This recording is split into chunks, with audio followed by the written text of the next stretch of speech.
One, and I'd love to do it, I know exactly how we do it, but I can't because it would require Chip and I to live in the same city again, is to just do Resident Evil 4 and trade off the controller just whenever we feel like it or whenever we die or something like that. I think that'd be a lot of fun. I'd like to do some open world ones like Red Dead Redemption or maybe Grand Theft Auto, but they're so open-ended, it's kind of like, oh, where do you start? You know, it's not really practical. Stanley Parable. I don't know how an LP of that would work at all. I'd love to LP it, though. Someone came up to me and said that they LP'd it. That they LP'd it. I have no idea how they did it, though. I really want to LP Xenoblade, but since it's such a huge game, I would either have to cut out big swaths of content, the side quests and all that, or I would have to do like supplementary screenshot stuff, and screenshot stuff I have tried before and is just not my thing.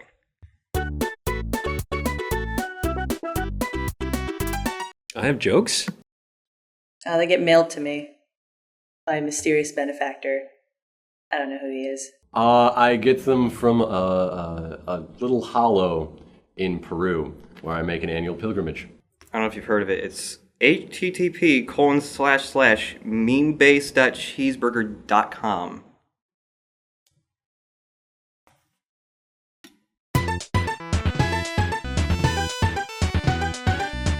I'm like the worst person to ask for that because I'm really bad at writing. Have a friend to get you into it. That's how you break into pretty much everything these days. It's sort of a smash and grab. You want to get there before the silent alarm goes off. Wait, that's book depositories. Forget and forgive. Well, first you should ask nicely for it back, but having failed that, you have to bust out like every gun you have and just kill like thousands of people, borderline like an entire population of a random Middle Eastern country. You teleport them to a different zone, and then you chop their head off, and then you teleport more people into that zone until you find your skull.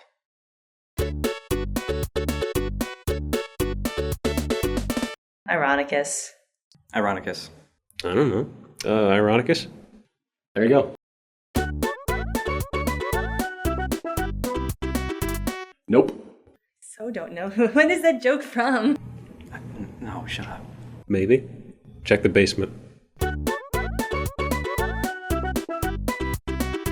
Screenshot, you need to do, I'd imagine the usual thing they do is like music and stuff, but I know that there are, folks who've done regular ones that just have very good writing, and there was a fellow named Didgeridoo who did a lot of really good ones, and those were pretty basic. He'd take like a game with like no story or anything, and he'd rewrite it and put in funny dialogue, and that'd come off great. So I think just, be a good writer, basically.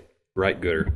I wouldn't know because I've never made a screenshot LP, but it looks pretty difficult, and I probably wouldn't do it because it looks like a lot more work than just a video LP. Like even doing like voice commentary is a lot more work for me, at least, than subtitle commentary. I don't know how screenshot LPers even do it. I tried doing a screenshot LP, like a test of one once, and I just burnt out on it really fast because taking all the screenshots, deciding what to write for all of them, how many screenshots you should have per update, and like just hosting all the images and copying and pasting all the links is just a huge hassle. I'd rather just edit something in Premiere.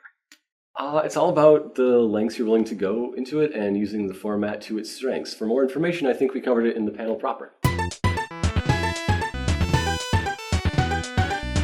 Just happens naturally. Humility. Like a lot of humility. Just huge, giant gobs of... Nobody's more humble than I. It's unbelievably hard. I don't know. What? I don't know. I don't know.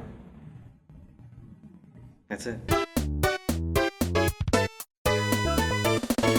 No, I have friends who do game development, and I have no desire to get into that madness. Yeah, I'm trying to, actually, if schedules will ever work out. I have a couple different game ideas that I've written some little design docs on, but I really need to learn how to do some coding of my own someday, and I've started and stopped multiple times in the past, and I always learn a little bit more last time, so maybe the next time will be the time where I actually learn enough to make a game. No, because I'd be shit.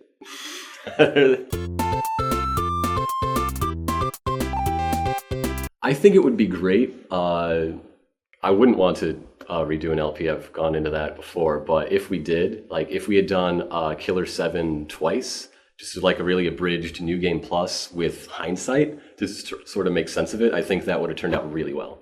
I was actually thinking about redoing Shadow of the Colossus, but I think a bunch of other folks have already done that, so I think probably Origins, because I screwed up in every way imaginable tech-wise for Origins. I had no buddies to tell me, why are you doing this? Why are you doing this as wrong as you're doing this? I still like that LP a lot for the content, but oh my god, the tech stuff was just a huge train wreck, and I feel awful about it still. I generally don't want to redo LPs. There's been the idea of like revisiting Killer 7. The only LP I would ever completely redo from the beginning is Beyond Good and Evil, but only if Beyond Good and Evil 2 gets released. So it will probably never happen. Yeah, I totally can. Just mainly for genres you don't like or for games you're bad at. And sometimes there are really boring games I find really interesting, but only through the context of the way the person is playing it. I've seen a couple dungeon crawlers I've actually really enjoyed watching just because of the way they handled it. yes, I think so, especially if you're bad at the game. I think like the Platinum games, I'm very bad at those. The games they make, and seeing LPs, it's much better because I button mash like crazy. It's just not fun. And it's better to have somebody who knows, their elbow from their asshole, so to speak. It depends. I think people who watch the developer commentary for things like Conker's Bad Fur Day would say they got a really enriching experience. Although that might be, especially if they combine that with their memories of playing it earlier. So sort of gray area. Definitely. Especially if you suck at the game, or if you're, at least with the Silent Hill series, people have told me that they like watching my LPs because they're scaredy cats. They don't like playing games that scare them.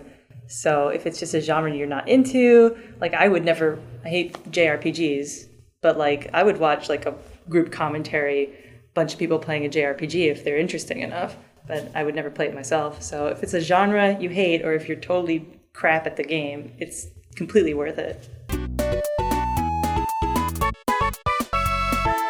I met a bunch of cool people this weekend, so I'm pretty positive right now. I don't really view it like that, so whatever. Weird. It's weird. I don't know why anybody watches anything I do. I think it's weird, and sometimes I think it's really funny. I generally just think it's really funny, so I like to joke about it, but it's just kind of weird. I'm just like a very short guy. I had a really bad job as a dishwasher at Old Country Buffet, and I really needed something to do when I was home during the summer because I didn't have that much money, even though I was working like 60 hours at that job. And instead of buying new games, I just decided to find a new way to replay the old ones in an interesting way. I wanted to hang out with my buddy over spring break, or was it summer break? I was on break. Well, there was a niche, and I wanted to fill it because there was no video Let's Plays of Silent Hill series at all. And Origins just came out, and I thought this is a really bad, funny game, and people need to know about it. And I don't think anyone else is ever going to do a Let's Play of it. And no one has, so far as I know, on something awful, at least. So I wanted people to know how dumb that game was, and it's really dumb. Had some downtime. It seemed like an interesting thing to do, so I really like Shadow of the Colossus, and that's what I went with.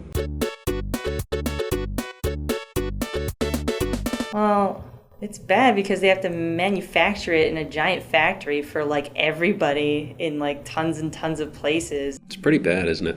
And freeze dry it and microwave it. I wouldn't know. I've never gotten airline food. And they probably have a board of people that have to taste test it so that it's the blandest it can possibly be, so the most people can possibly like it. So that's why there's a deal with airline food, technically. Can we just skip this one? I hate that question. Clear and airline food, apparently. My favorite color is gray. I don't really have a favorite color. It kind of changes every other day. My favorite food is probably, I don't know, ramen. Real ramen, not the boil at home from a bag with powder. Don't do that. Purple pizza. For both. Kuvo, didn't I ban you already? Oh, Kuvo. You're not an idiot. I don't know who you are. I don't. From all the people I've interacted with, none of them have been really that dumb, except for like one dude who said Uncharted 2's train level was like a bad level from Battletoads, and I don't know what he means at all. Well, 95% of the human population is idiots, so that's just statistics talking. Correct. Meow. Woof.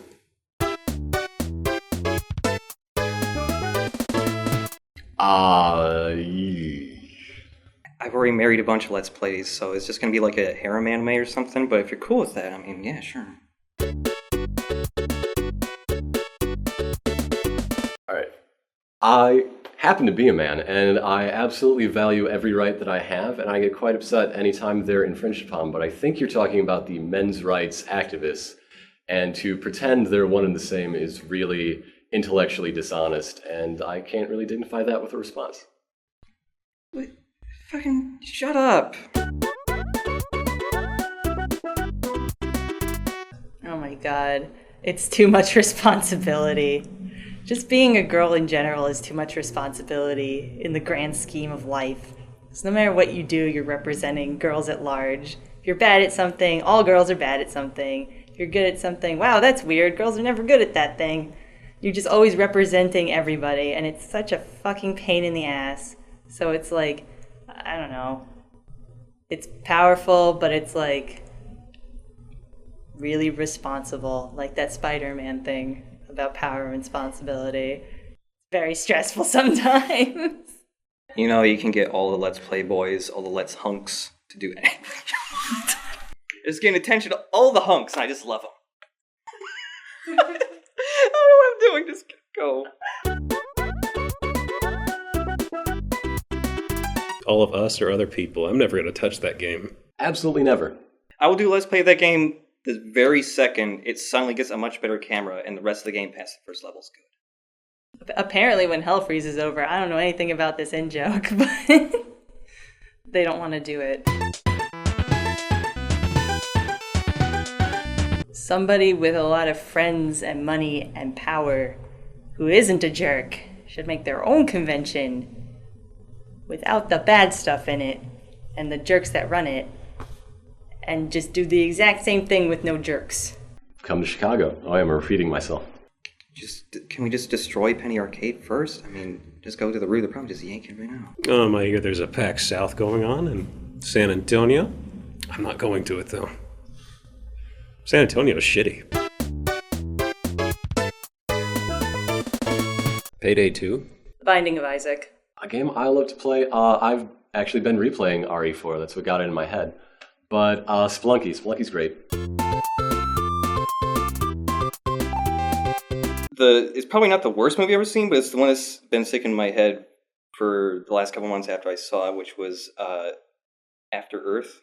Yeah, because it was just this weird, slow movie where nothing happens about this weird little boy with like a speech impediment who knows how to do backflips on a planet, even though he grew up on a planet with less gravity, so he shouldn't. But the worst movie I've seen, I can't remember the name of it, but the gist of it was that the Earth's core froze for some reason, and the planet's temperature changed within a couple hours globally, and it made no sense. So basically, The Core was a better geologic movie than this movie. That's about where I'll leave it. This was really, really shitty.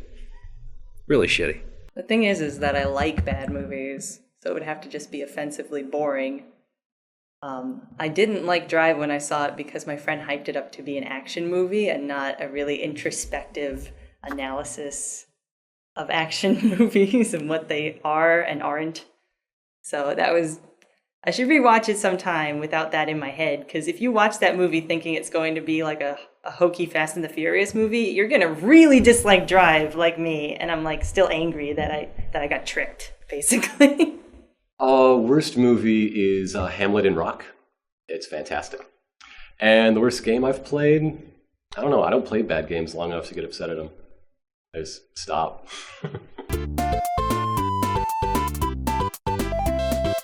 Goro Goriyuki, we are on record. MD Geist. Paranoia Agent. Cat Planet Cuties.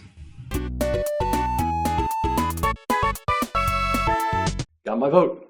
If they can get America's Dragon Balls back, I'm all for it.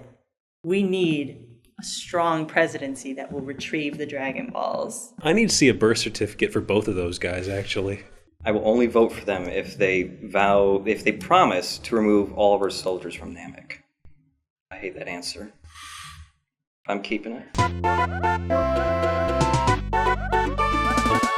Well, after Slow Beef, it's probably Diabetes. I don't know if he's single, actually. Lurk Dog? Lurk Dog. Me. Don't show my wife.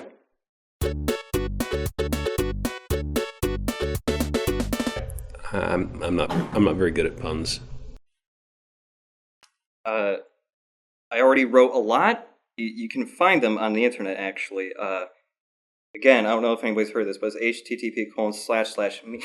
http://memebase.cheeseburger.com/puns/tag/rocks. I can't, I'm too stoned. Fuck you. Fuck. Is fuck a rock? Don't take for granted how hard it is to come up with a rock pun in 10 seconds. I don't know how it could have been worse.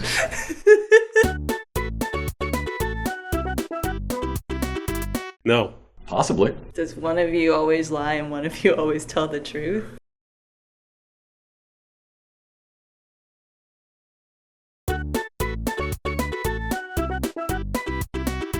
Doing all right. I'm doing pretty okay. Got a little bit of the sniffles, but hey, how are you doing? I'm okay, I'm not good at interviews though. I'm fine.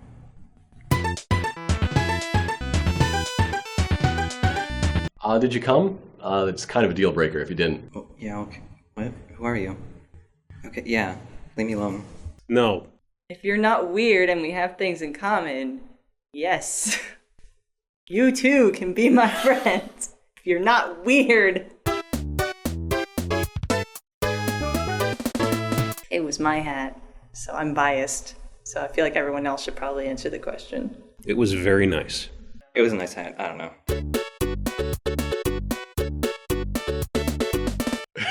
I don't know either. I don't know who you are. Maybe because I can't see your tweets. I think it's because he has too many hunks in his life. I can't remember what the answer was. Lots of hunks. I have too many buff big men in my life. Sorry. I hit my quota.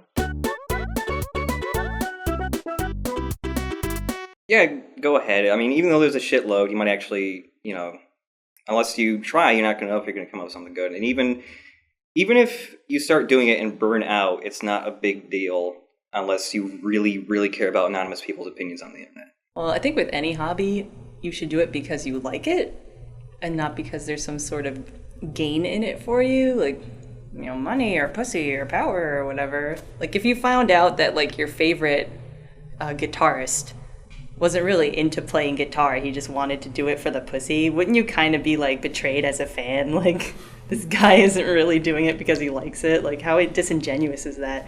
Just be genuine. Do it because you want to do it. Try not to be a character, because that's really, I don't know, it's creepy. I personally hate it, and I think, like, being too much of a brand is really weird and disingenuous. I just want genuine people doing things that are good. So just do that. It's hard, though. I'd recommend starting if you think it's going to be a fun thing to do, and continuing if you find that it is. Don't look to be famous, don't look to be rich, because neither is going to happen. But if you enjoy it, would you recommend people get into making model airplanes? It's a hobby. Yeah, do it if you want to. It's not like if you walk in and try doing an LP, people are going to say, hey, there's too many, and kick you off YouTube or anything. Do it if you want to have fun. I'm not saying you're going to get into it and get rich off ads or anything, but, it's fun. Do it if you want. Or don't. It's the rules of nature bit in Revengeance. Everybody always tells me their favorite moment is, or at least more than anything in particular, it's either the Ray fight in Revengeance or reading American Apartheid. So I go with what the fans tell me. There were a lot in the Dark Souls one, just because a lot of that stuff was pretty goofy and unplanned. But I can't really zero in on one in particular, honestly. It was just a lot of freak occurrences. Probably the tiger in space. don't be an asshole. Kosher ramen? No idea. Never had kosher ramen. I've barely had ramen at all in my life. And roll around in glue and then throw glitter on yourself? I don't know. Never had kosher ramen, but if you want to be fabulous, just own it, girl. Don't eat kosher ramen. There is kosher ramen? What is this? No! It's a bad question. I hate this. My favorite is entertaining people, making them laugh and stuff. And my least favorite is definitely fucking up all the tech stuff as often as humanly possible. I like editing. The editing part is okay. I don't like audio editing though. And if there's any new tech stuff at all, any encoding, rendering, new programs, I am destined to screw it up 10 times over until I give up and ask one of my smarter friends, how do I even do this at all? Favorite is doing, having chatting commentary with someone you like talking to, and bad is, well, the editing. The editing sucks. My favorite bit is when I get to, parts in games I really, really enjoy, and just when I finally get to post the video after anticipating it for a while and seeing people's reactions to it. And my least favorite part is probably just editing audio, because it's kind of boring and tedious. I like that I get to hang out with my buds, even if it's only on Skype, and for once in person, hooray! And least favorite is dealing with people who just really shouldn't be dealt with. Sorry. As far as what would kill it, I mean, something maybe legally, like if for some reason all the companies said, hey, don't do this, don't put these videos up, we will sue your asses off, that could kill it. Aside from that, I mean, if YouTube decides to kick it to the curb, I'll do local hosted for my stuff, and there'll be other alternatives. Aside from that, I don't think it'll really fade out or anything. I mean, a lot of the popularity that folks have now, like the millions and millions of subscriber things, that's usually with like a personality or something. I mean, they could do anything really, and folks would watch that shit. So I really think stagnation is going to be the thing that does it. I think oversaturation and just people making the same thing a million times it's gonna kill interest. And if anything's going to take it down before copyright strikes, before anything like that, that's what's going to do it. And because without an audience, then you're not going to have any drive to get beyond any of those other hurdles. What if there was a clone of PewDiePie? What if... Nothing.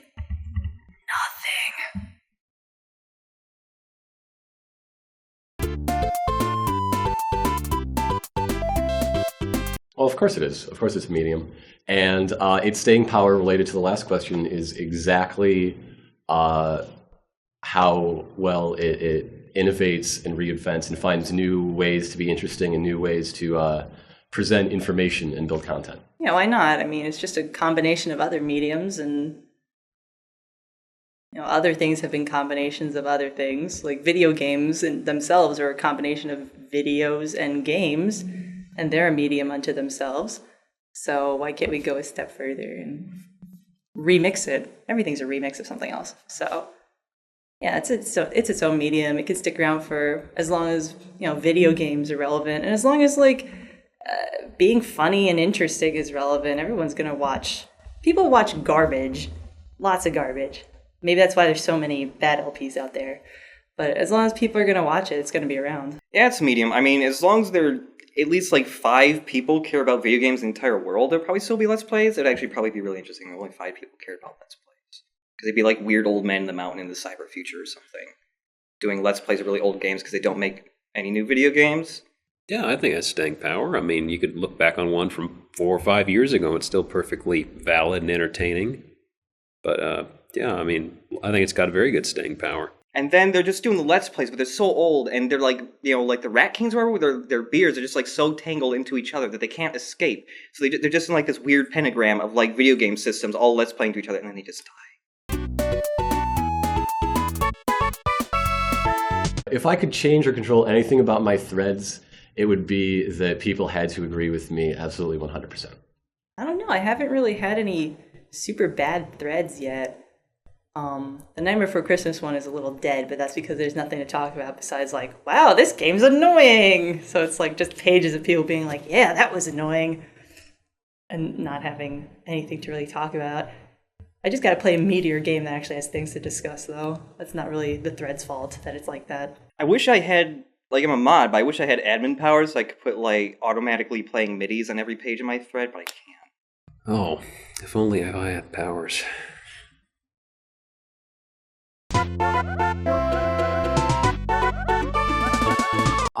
Well, I guess since I haven't flown much, I should take boats. Do they ship me? I don't know. Who do they ship me with, if anyone? I don't really know that if they do that. If you do, stop it. That's weird. Don't ship real people. That's really weird. You're weird. Stop it. I don't really like that. Well, I mean, it's kind of amusing, but it's also kind of weird because there's a really weird line. Sometimes it's really hard to tell when somebody's joking, when somebody's, like, really into it, because, like, I found a fan fiction. Nobody was shipping me, but there was a fan fiction about me and, like, all the Red Prey people, and I was a villain in it, and I had a tragic backstory where I didn't know my parents because they sold me into sex slavery when I was 3. I don't like that. I was actually told about this. It was rather creepy. I don't want to talk about it. Next question, please. It's Revengeance, still. I said Revengeance earlier today. I'm going to say 50 Cent this time, just for fun. Dark Souls, probably. I think Origins, the first one, was probably my funniest one. Because there's so much material to work with. Oh my god. There's like unlockable Indiana Jones costumes and fursuits and luchador costumes, and the game is just wants you to make fun of it. So there was a lot of material to work with there to make it funny. But I think like editing wise and tech wise, I think the Shattered Memories Let's Play is probably the most competent one I've done. But yeah, I think Origins was just like the content might have been a little more sharper to me.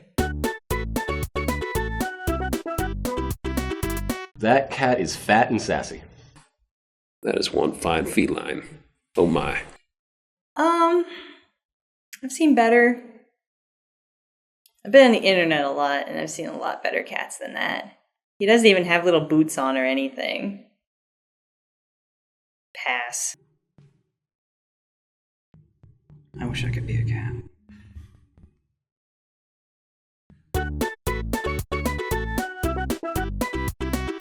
Sometimes I go over them for nostalgia reasons. And occasionally I'll be like, what video had that thing in it? And how did I do that again? And can I do that kind of thing better? But for the most part, not super often. Yeah, I mostly... Like, I was looking at Killer 7 and some older ones for just nostalgia reasons, because it's been years, like, not even since the end of that Let's Play, since I last looked at them. And there are, like, some commentary things I've personally done that I try not to... that I saw in those earlier videos I try not to do now. And there's... The only one I can really remember from Killer 7 was I used the word fag a couple of times in, like, a joke with Iwazaru, but it was just kind of... It wasn't funny, and it's like, I should just probably cut. Don't say that. It would be wrong to say no, but I will say as rare as possible. Like, every once in a while, I think, where did we start to get good? And every time I go back and check, I move it like 1 LP ahead. So right now, it's at MGS3 is when we got, like, watchable, in my opinion. It's too embarrassing before that, really. And it's not the video or audio quality, it's just I didn't know when to shut up. I still work on that. Yes, I hate watching my old videos, but I'll get hung up on little technical, little weird things and kind of just grit on them and things. Be like, oh, how could I avoid that in the future? And yeah, short answer is yes.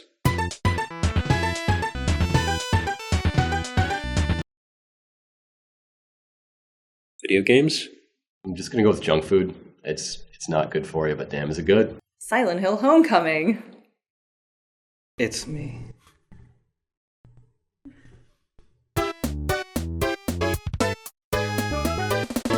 The entirety of Shattered Memories was an editing nightmare. There was not enough. You couldn't save to multiple files, so I had to use different save files on an SD card to keep my progress without erasing it and stuff. and I just had a ton of alternate runs that I was editing in and comparing and all that stuff. And the only nice thing about Shattered Memories and editing it was that all the animations to enter rooms was exactly the same. So that was really easy to edit. Everything else was like, oh my god, no. Why did I do this? Assassin's Creed 1, there was I did history segments, and that's when it started, and that was when I was really, really, really brute forcing Adobe Premiere, and a lot of it was just bumbling around and stuff. And I remember one time I worked on it for a long time. It didn't autosave, and I lost like 2 hours of progress due to something. It was kind of like, no. The Let's Play I'm working on right now is a pretty bad one, The Wonderful 101, because that's a game where it ranks you on how well you do, so I'm trying to get platinums or pure platinums for everything. And generally I can do most of those in a single run, but there are little trouble areas that are really hard to do on a playthrough. And so generally, like with Revengeance, if you messed it up and you saw your rank was bad, you could just hit start and restart from the checkpoint and do the whole thing over. With Wonderful 101, it's a little different. Sometimes there are very specific points in some levels where it auto-saves the second you see your rank, so if you try to restart, it's already after the fight. And that game, when you're first trying to restart, it's got like a minute-long load time every time you restart from a checkpoint. And the game will also like to auto-save over a whole bunch of spots, so then you have to replay the whole level and hope you have a save file before you recruit it. It's terrible. I don't edit shit. I'm not really sure, but I'm pretty sure to find out I'm looking for a hero to the end of the night. Well, I mean, you need a heart, because if you don't, then you turn into a nobody and a heartless, and there's like this weird thing in the middle that's like unversed. I don't know what that is, but they're like rainbow colored, and you gotta raise your Tamagotchi things, and if you just keep that heart, man. Well, you kind of need it to pump blood and stuff, so...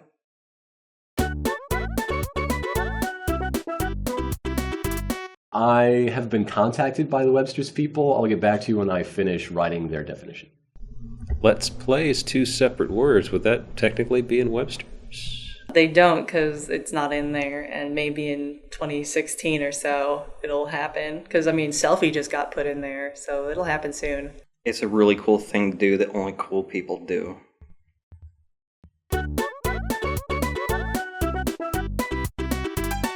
The Lost Skeleton and Cadaver, I think? A Handsome Skeleton. And Jack Skellington.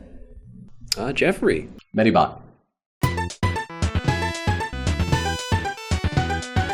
I'd say the hardest part, I mean, editing is a pain, but I think hardest is honestly getting started or maybe doing recording. Just for some reason, whenever I got to record something, it's like pulling teeth. You know, I don't know why.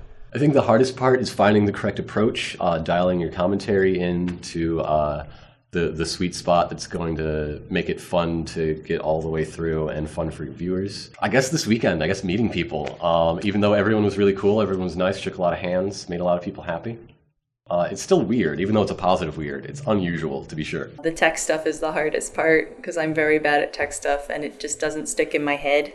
All the settings they make no sense to me. I can't make my brain make sense of it. It's extremely frustrating for me. The hardest part of making LP for me is trying to stay consistent with editing stuff, because there are just a lot of days where I don't touch it at all, so then I usually have to burn through everything like a single day and then burn myself out in editing again.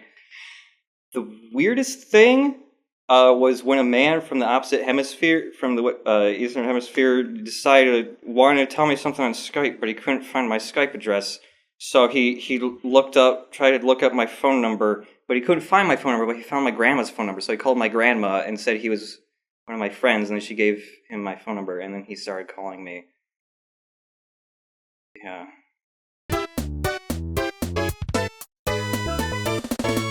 They're pretty bad. You shouldn't really do them that much. I don't know what you're talking about. Bitch took my skull, everyone knows that. Mm-hmm. You mean like the one with the thing? No. I mean, I started LPing after my first year of college, I think. So I was only I think I just turned 19 around the time I started doing it.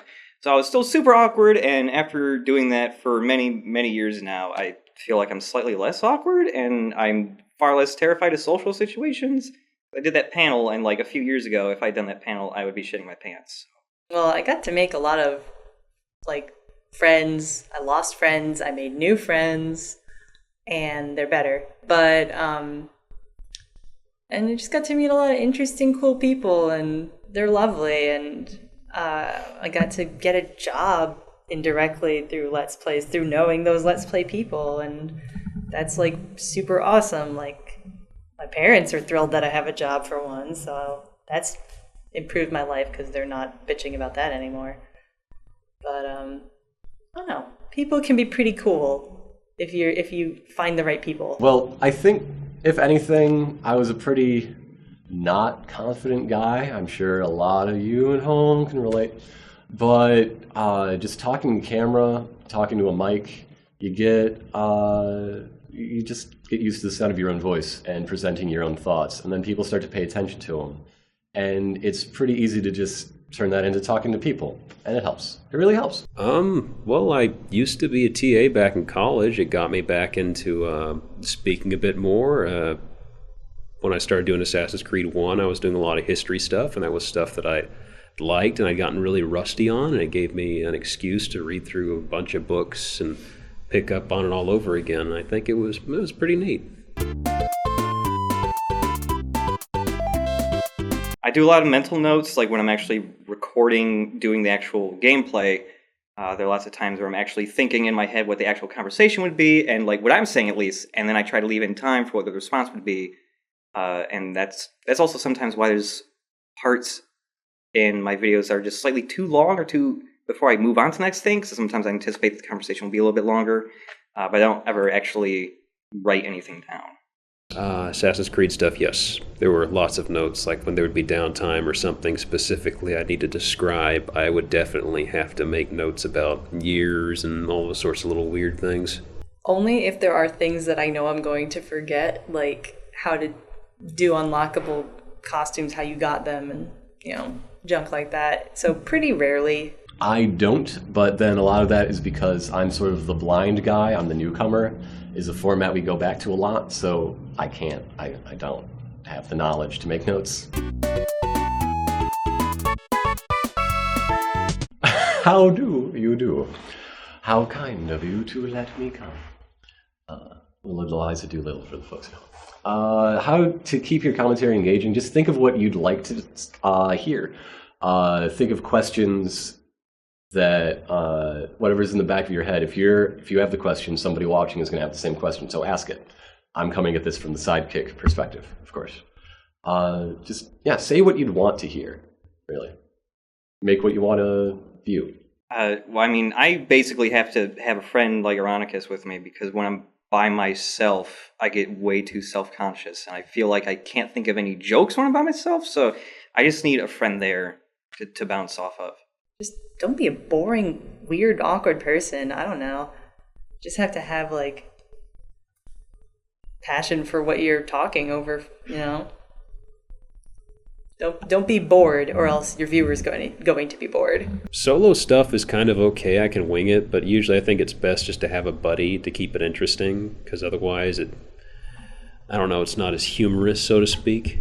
You could think up a joke in advance, but usually if you say a joke and you think it's funny inside your head, usually it's not going to have the same sort of thing once you say it, because it's kind of, internalized. It's a weird logic, but I don't know. Be friends with them, have chemistry with them. You don't have to be friends with them, you just have to have chemistry with them. Like, I've done a guest commentary on videos where I didn't know the people beforehand, but they were personable, and we just got along. And I think as a host, if you are doing the rotating commentator thing, as a host, like, you have to have a lot of charisma and personality to, like, know how to talk to new people. And, like, that's really hard. I probably wouldn't be able to do it personally because I'm awkward, but I bet that's very hard to do. So I'm not sure how people do it. Do it with somebody you like, who's not a jerk and who knows good etiquette, I guess. You know, they won't interrupt you or something, and they'll let you finish things. It always helps to be friends, even if, you weren't friends before you started doing LPs together or chatting on Twitter, something. Is someone you have a rapport with, you will have a rapport with. It's kind of self-evident there, but you can always tell when somebody's like, hey, I need a co-commentator, and you get blind people showing up. But even then, you can make an effort to be friendly, be personable, and most people, when they speak, they say you're just waiting for your turn to talk instead of listening. So don't do that. Listen. Just seriously listen. Again, he's just my friend. His bestest buds. I started doing it because it seemed like a fun thing to do, and I still do it because it's still a fun thing to do. I started LPing just because I really need a new hobby, and I also want to have a hobby that would help me learn how to do something new, like video editing. And I just keep doing it because I still have a lot of fun doing it, like finding new ways to do a Let's Play, and I really like showing off games that most people won't see or wouldn't give a chance.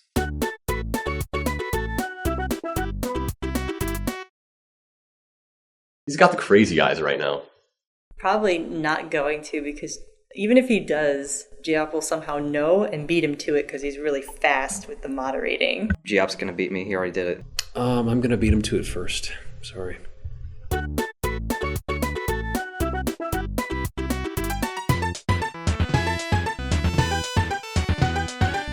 think all human beings have an obligation to objectivity. That's just sort of my perspective, though, on a lot of things. But as far as directly relevant things to the question, of course I think they do. But the good thing about an LP as opposed to a review or something is it's all there. You can't really hide. You can't cover up a bad game when you're showing the entire game. So that helps. That helps keep us honest, I'm sure. Well, I think that's a matter of personal integrity. I wouldn't like it if people did that, but I mean, it's going to happen. It has happened. It is a conflict of interest. It depends on whether or not you're okay with basically being a sellout. I don't think they have any obligation. I think they can sell out if they want to. I personally wouldn't want to, but there's a little conflict with me, at least, because there have been a few times where people have given me Steam codes for their games to show them off. I've gotten multiple from Gaijin Games, and they still keep giving me some. I have to stream them sometimes. But I also get stuff from the people who do the Sniper Elite games, and there are times where I think that'd be really cool to do that, but I think I can only do it if it's something I was already really interested in wanting to show off, like a Platinum game or a Metal Gear Solid or something like that. And I could never do it if there were requirements, because like EA had like this little YouTube contest thing, or not a contest, but this sign-up place where they would give you a game so that you could show it off to all your subscribers and all that, but they had all these rules that you couldn't show off glitches, you couldn't say anything particularly negative about the game. It was just, you were just doing an ad, and that sounds really lame. Well, I mean, I figured they could rightfully do that. I mean, they don't really have the same sorts of laws in place like I'm sure reviewers and such have. I mean, Let's Players are just kind of a bunch of independent dudes doing their own stupid little screamy things. So, I mean, if they decide that's something they could do for a business model, then I guess whatever. But I don't know. I sort of did exactly both a week ago. I was at a lunch party thrown by a friend, and I was going to prepare for this. And so I wanted to talk about LP to someone I'd never met before. And yeah, I did exactly that. I talked that, it's kind of embarrassing to talk about, but I realized the reason is because so much of it is bad. Like, if I talked it up, maybe she's going to go home and like look up, Let's Play video. And the first thing she's going to see is PewDiePie or a 12-year-old with an iPhone, and I don't want that to represent the thing I do. So while I was realizing that and talking about it, I came out more just like, I do pretty good shit, and it's not for everybody. It's for a niche audience, but they're an audience that we have and an audience we enjoy, and we enjoy making it. So, fuck off. I did not do that. She was actually very lovely. We had a great time. I don't personally kind of downplay it because I view it as like an embarrassing little hobby that I have. But that's me. I have weird little mental hang-ups like that. So, well, I've done both, and I don't know. It depends on the person. If it's a completely random person off the street, I'd probably just be upfront about it. And I think that like being ashamed of doing a hobby is kind of weird unless your hobby is like collecting blow up sex toys or something. That's legitimately really weird. And Let's Play's not as bad as that, surely. It's just video games. Like, I think the whole culture of being ashamed to play video games is pretty weird because video games are a multi-billion-dollar industry. It's like being ashamed of going to the movies. So it's like, why would anybody think that about, like, going to the movies? Why would anyone think about that for playing games? By extension, why would Let's Play be that bad to be a Let's Player? Especially when there's, Let's Players that are the most popular channels on YouTube that have, like, millions and billions of viewers. Like, are they, like, still going, like, oh, I do this stupid thing that only 3 billion people enjoy? Like, I think the culture of shame is something that is unnecessary, and I think that you shouldn't play into it. Just be, like, upfront, like, I do this thing, I like it, a lot of people like it, too. You just haven't heard of it, so it sounds weird. I've definitely done both in the past. I try to give a straight answer now, just if I can. Sometimes I'll downplay it slightly or try to phrase it in a way where I don't really say what Let's Play is, but they understand. So it's like, oh, it's just like a video game review. I've been trying to just say it straight more often because, whatever, it's not that bad, kind of.